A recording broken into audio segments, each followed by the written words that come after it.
Salam dulur, kita berjumpa kembali dalam podcast Pawarto Aji bersama saya Harman.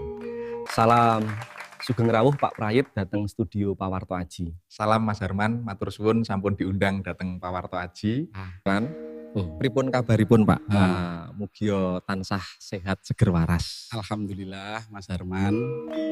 Dulur, Pak Prayit ini adalah pakar psikologi pesantren yang telah mengenyam studi doktoral ilmu tasawuf lintas negara. Pripun Pak, seperti apa studi tentang psikologi pesantren yang terhubung dengan ajaran tasawuf itu? Matur suwun Mas. Matur suwun Mas. Psikologi pesantren dan tasawuf adalah suatu pendalaman ekosistem pesantren berbasis tasawuf. Berangkat dari keprihatinan perkembangan ajaran tasawuf yang selama hampir 1 abad mengalami pembungkaman dan penekanan dari kelompok Zionis penjajah. Pembungkamannya seperti apa Pak? Ya, dari tahun 1900-an ajaran tasawuf di Indonesia telah dilarang oleh pemerintahan Zionis Belanda. Snuk Hugronje sebagai penasehat kerajaan Zionis Belanda telah memberikan masukan kepada pemerintah Zionis Belanda agar melarang ajaran tasawuf. Karena ajaran tasawuf dan torekot dianggap sebagai musuh besar bagi Belanda, di mana banyak pergerakan perjuangan kemerdekaan bangsa Indonesia lahir dari pemuda-pemuda didikan pesantren tasawuf. Dan karena pengaruh propaganda negatif dari Zionis Belanda itulah, sampai hari ini banyak pesantren tidak lagi mengenal ajaran tasawuf. Kenapa Zionis Belanda begitu takut kepada ajaran tasawuf? Karena salah satu ajaran tasawuf mendidik orang untuk anti penjajahan.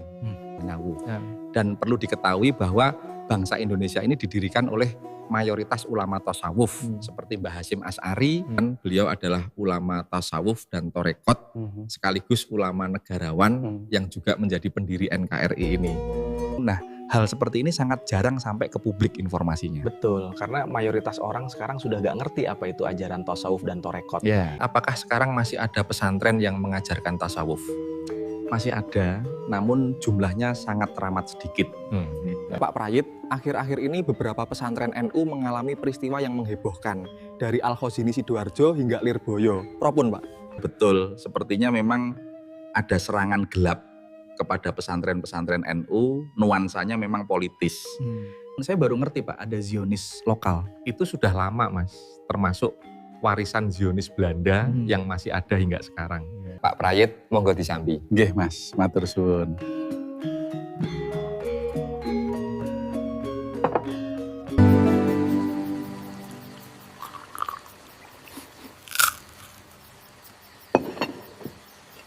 Saya baru ingat ada peristiwa serangan ke pesantren yang lebih mengerikan dari yang ada sekarang 3 tahun lalu. Iya, ada memang yang lebih mengerikan.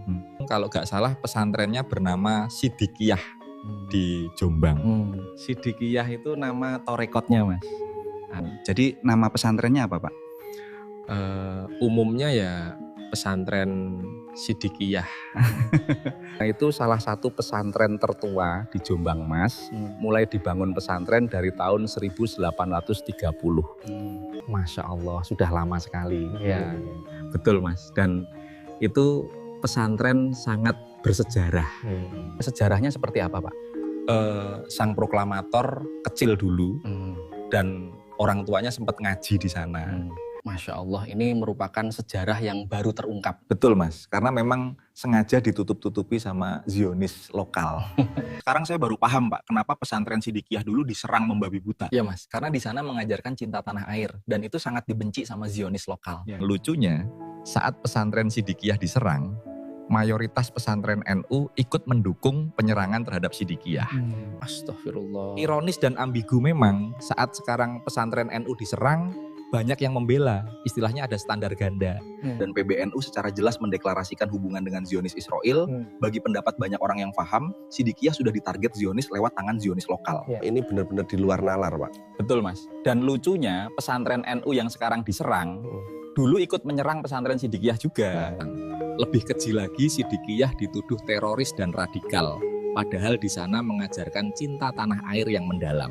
Putra sang kiai menjadi korban kekejian Zionis lokal itu, namun Gusti Allah Maha Adil, semua Zionis lokal dan internasional merasakan akibatnya sekarang. Putranya apa yang namanya Mas B itu? Betul Mas, dia putra tunggalnya sang kiai yang mengabdikan diri untuk masyarakat lemah. Memang kekejian Zionis sudah gak bisa ditoleransi. Betul Mas, bangsa kita harus terbebas dari Zionis lokal maupun internasional. Baik Pak, kiranya podcast kita telah cukup, sampai bertemu di lain waktu.